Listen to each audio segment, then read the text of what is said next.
Nah, bersama kita sudah ada Dr. Yuli Suciati, dokter SPKFR, itu dokter kedokteran fisik dan rehabilitasi. Nah, selamat siang dok. Selamat siang dokter. Siang, ini kan banyak orang nih banyak menyalahkan, katanya kurang tidur bikin rematik, ya dok. Ya tadi Pak Solihin tadi barusan ya. Tapi yang paling sering ini katanya kalau misalnya mandi malam tuh bikin rematik. Nah itu juga tuh. Itu mitos atau fakta tuh dok? Kalau mandi malamnya yang menyebabkan rematik itu mitos. Tapi kalau misalkan penderita rematik, kita sudah punya sakit sendi rematik, kemudian kita mandi malam, itu betul bisa bikin tambah sakit sendinya. Karena kalau kita mandi air dingin itu kan dingin ya, di sendi itu ada kapsul sendi itu ada reseptor nyerinya dok. Jadi itu akan mengerut, jadi itu membuat nyeri. Jadi tambah sakit kalau mandi malam. Yang sudah rematik ya. Gitu. Tapi berarti kalau misalnya belum kena rematik mau mandi malam itu masih nggak apa-apa ya dok ya? Nggak apa-apa sih, gitu. Nggak ada hubungannya. Batasan waktu nggak sih? Sebenarnya kan orang bilang mandi malam tuh seberapa mandi malamnya maksudnya? Iya, jam berapa tuh dok? Itu di literatur sebenarnya nggak ada di malam ya. Jadi kalau tengah malam jam 2 malam, jam 2 pagi gitu nggak apa-apa dok? Mandi dini hari ya. Ya. Itu kayaknya mandi pakai kembang mungkin. Oke. Nah ini katanya orang rasa sakit pada sendi itu tanda penyakit rematik. Ya, mitos atau fakta? Oke. Tanda sakit pada sendi itu sebenarnya bukan hanya tanda jadi rematik ya. Maksudnya ada beberapa sakit yang sendi itu ada lain selain rematik, ada sebutnya artritis. Nah, artritis itu juga bisa menyebabkan nyeri sendi. Jadi tidak semua nyeri rematik itu sakitnya pada sendi, walaupun sebagian besar memang nyerinya pada sendi. Gitu. Jadi ada artritis, ada rematik. Nah, ini gimana untuk dibedakannya dok? Mungkin masyarakat perlu tahu apa sih sebenarnya yang disebut rematik ini? Kalau rematik itu kan sebenarnya rematik itu penyakitnya sistemik ya, seluruh tubuh kenanya gitu. Kemudian pada seluruh bagian tubuh, tapi dia tergantung organ-organ mana yang mau terkena. Walaupun paling banyak itu sendi. Nah kalau artritis itu dia khusus menyerang sendi saja, pada sendi-sendi yang ada kapsulnya kayak gitu. Nah, sendinya nih yang mana aja nih dok biasanya yang paling sering ya? Paling sering tuh orang-orang kalau sakit yang rematik itu sendi-sendi tangan, jari-jari kecil kayak gitu kan. Nah kalau misalkan kalau artritis atau orang awam bilangnya itu pengapuran, paling umum adalah lutut, pengapuran lutut, pengapuran tulang belakang, itu sering banget. Ini penyebab yang paling sering nih masyarakat harus tahu apa sih? Apakah usia atau berat badan atau apa dok? Oke. Yang mana nih? Kalau misalkan untuk rematik kan sebenarnya kita tahu penyebabnya autoimun ya, di mana sistem imun kita sendiri menyerang badan kita sendiri, kemudian salah persepsi dia. Nah kalau misalkan artritis paling sering itu memang karena faktor usia atau degenerasi. Kalau ada faktor-faktor lain yang memperberat yaitu kelebihan berat badan, kemudian kalau dia pernah ada risiko trauma, cedera, dia bisa juga artritis atau pengapuran gitu dok. Nah ini karena orang nggak banyak tahu mengenai tadi bedanya rematik tersebut, sehingga banyak orang berpikir bahwa kalau sudah tua, usia lanjut, baru dia menderita rematik. Mitos atau fakta? Kalau usia sudah tua, kena rematik itu kayaknya mitos deh. Jadi kalau misalkan terkena artritis, kalau kena rematik, tentu. Nah, kita banyak orang nih Dokter Sila suka nanya, paling sering tanya adalah gini, dok, pantangannya apa? Gitu. Kalau mereka merasa bahwa nyeri-nyeri sendi. Nah, kita coba lihat nih, apa makanan-makanan yang memicu rematik. Coba lihat tayangan berikut ini.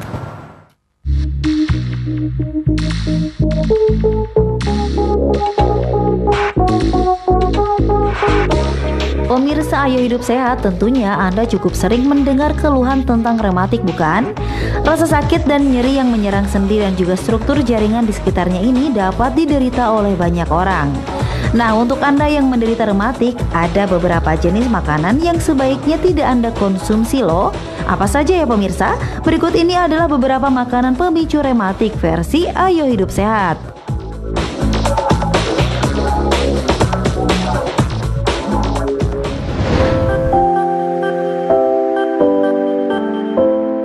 Siapa sangka salah satu makanan yang dilarang adalah tomat. Tomat ternyata mengandung zat yang juga banyak terkandung dalam makanan tinggi purin, yaitu glutamat.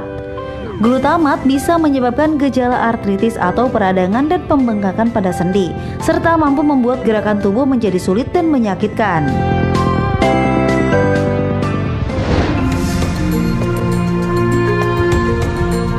Selanjutnya adalah daging merah. Bagi Anda para penderita rematik sangat dianjurkan untuk mengurangi konsumsi daging merah karena mengandung fosfor. Perlu diketahui bahwa semakin banyak fosfor dalam tubuh, maka akan semakin banyak pula kalsium yang hilang dari tulang Anda. Daging juga memiliki kalori yang tinggi dan dikhawatirkan akan menaikkan resiko gejala rheumatoid arthritis atau pembengkakan sendi. Susu rupanya juga patut dihindari jika Anda menderita penyakit rematik. Konsumsi susu perlu dikurangi karena susu mengandung purin, yaitu sejenis zat yang mampu berkontribusi dalam menaikkan jumlah asam urat dalam tubuh.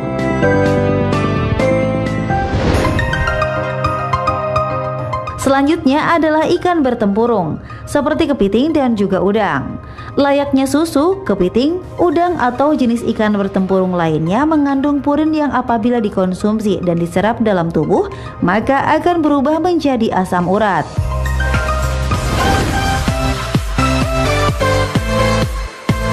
Makanan pemicu rematik terakhir adalah gula.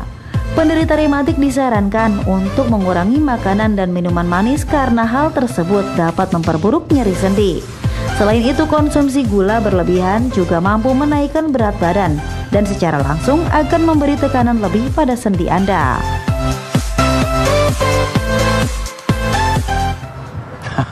Nah, tadi itu makanan-makanan yang katanya harus dihindari, tapi dari tadi tuh kita nggak lihat adanya emping. Nah, pasti masyarakat nanya nih, emping ini boleh apa enggak? Emping itu sebenarnya kaitannya bukan hanya rematik ya, dia emping itu kaitan langsungnya ke asam urat ya, asam urat. Jadi, nah asam urat itu kalau kita tinggi asam urat di badan kita juga bikin sakit sendi juga, seperti itu. Jadi dibilangnya gout arthritis kan, gitu seperti itu. Nah kalau gout arthritis itu nyeri sendinya di sendi yang mana nih dok? Dia sendi-sendinya juga sendi-sendinya jauh, misalkan kayak di siku, kemudian kayak di ankle. Nah itu nyerinya di seperti itu. Kadang-kadang sendi-sendi tertentu yang kena itu hampir mirip-mirip yang kenanya gitu, antara rematik, artritis, gout, seperti itu. Ini terakhir nih dok, tips-tips mungkin untuk masyarakat yang misalnya mau menghindari penyakit rematik ataupun yang sudah terkena penyakit rematik, apa solusinya dok? Kalau saat sebelum terkena penyakit rematik, saran saya sih tetap minum suplemen yang untuk kesehatan sendi itu boleh tuh, seperti apa ya, glukosamin, chondroitin, MSM, sulfat tuh boleh, seperti itu. Kemudian rajin melakukan latihan-latihan peregangan tubuh. Kemudian kalau yang sudah terkena rematik pada saat lagi nyeri sendi, jangan dipanasin. Jangan dipanasin. Jangan, biasanya kadang-kadang kan mereka kalau nyeri sendi tuh maunya dicelupin air anget, dikasih air anget biar enak, atau dikasih yang panas-panas.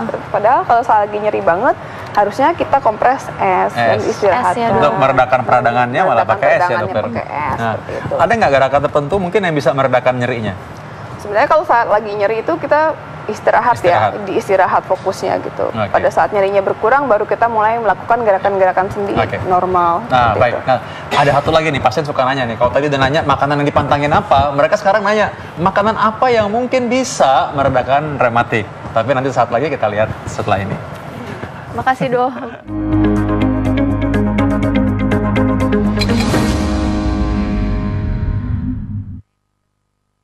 Pemirsa Ayo Hidup Sehat, rheumatoid arthritis atau sering disebut dengan rematik adalah penyakit yang dapat menyebabkan nyeri sendi yang parah. Beberapa orang menderita artritis setelah usia tertentu dan ada pula yang mengalami artritis sejak lahir. Berikut makanan yang dapat meredakan rheumatoid arthritis versi Ayo Hidup Sehat. Pertama adalah labu. Labu kuning merupakan salah satu buah yang dapat diolah menjadi berbagai macam makanan lezat. Selain itu, labu juga memiliki tekstur yang lembut. Di balik lembut dan manisnya labu, tersimpan sederet manfaat yang bisa diperoleh bila mengkonsumsinya setiap hari. Salah satunya bisa meredakan rheumatoid arthritis, karena labu mengandung banyak karoten yang bersifat antiinflamasi yang mengurangi peradangan pada sendi.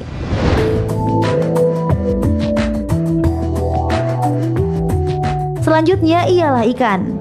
Hewan yang hidup di air ini banyak dikonsumsi oleh masyarakat khususnya di Indonesia. Karena ikan mengandung banyak asam lemak omega 3 yang dapat mengurangi peradangan otot pada sendi. Selain dapat mengurangi peradangan pada otot, lemak omega 3 yang terdapat pada ikan juga dapat menghentikan produksi enzim yang menggerogoti jaringan tulang rawan pada tubuh.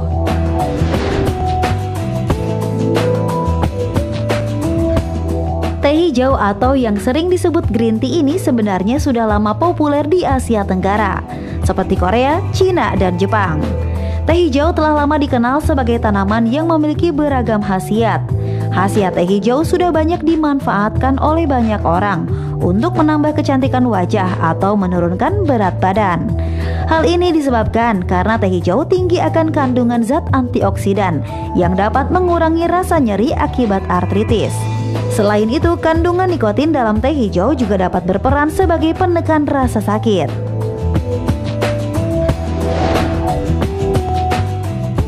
Jeruk merupakan buah sitrus. Kandungan fitokemikal pada jeruk dapat mencegah beberapa penyakit kanker. Jeruk juga banyak mengandung kolagen yang baik untuk kesehatan tulang. Selain itu, jeruk juga memiliki banyak kandungan vitamin C yang dapat membuat tulang menjadi sehat, serta antioksidan yang meningkatkan sistem kekebalan tubuh. Dokter Sila dan Dokter Yuli ini lumayan juga sih sebenarnya, bukan yang nggak enak lah gitu, enak-enak semua nih sebenarnya. Tapi emang ingat bahwa emang kita tetap aja, terutama pada penderita RA atau rheumatoid arthritis itu ingat untuk selalu deteksi dini komplikasi-komplikasi yang lain, karena itu lebih bahaya dok ya. Iya betul. Ya, deteksi dininya. Iya, deteksi dini yang penting.